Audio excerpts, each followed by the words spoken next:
નમસ્કાર મિત્રો, આજે હું તમને 5 એવી ટિપ્સ આપવા માગું છું જે નેચરોપેથી તમારું જીવન બદલાવી નાખે એવું છે.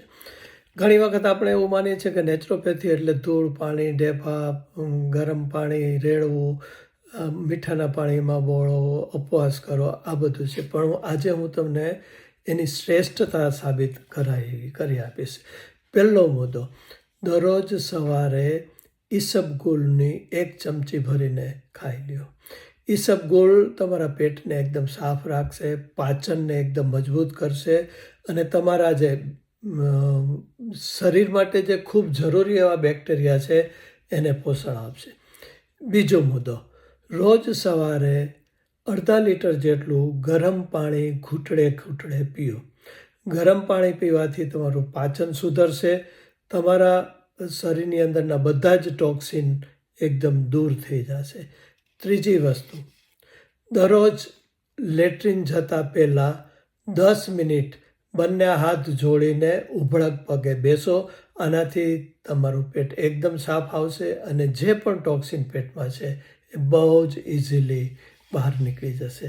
અને હવે ચોથી વસ્તુ, એક વસ્તુ હું કહેતા ભૂલી ગયો કે ગરમ પાણી જેનો પિત્ત વધારે હોય એ લોકોએ થોડું ધ્યાન રાખીને પીવાનું છે. હવે ચોથી વસ્તુ, ભાઈઓ માટે હંમેશા મોટી ઉંમરના ભાઈઓને પ્રોસ્ટેટ કેન્સરની બીક હોય છે, તો આના માટે હું એક સજાગ રહેવાની ખાસ નેચરોપેથીની એક ટીપ આપું છું અને એ છે લાઇકોપિન ધરાવતું ટમેટું. ટમેટું પીશો તો તમારું જે PSA ટેસ્ટ છે, જે કેન્સર બતાડી દે છે, સ્ક્રીનિંગ ટેસ્ટ, PSA એકદમ ઓછું થઈ જશે. શરીરમાં લાઇકોપિન છે એ શરીરની તાકાત વધારશે. કેન્સર સામે લડવાના તત્વો એની અંદર છે, તો ટમેટાને મિત્ર બનાવો. અને છેલ્લે 5મો મુદ્દો, બહેનો માટે મેનોપોઝની તકલીફ બહુ જ મુશ્કેલ ભરેલી હોય છે. એનાથી બચવા માટે તમે સોયાબીનનો ઉપયોગ કરો અને અખરોટ ખાઓ.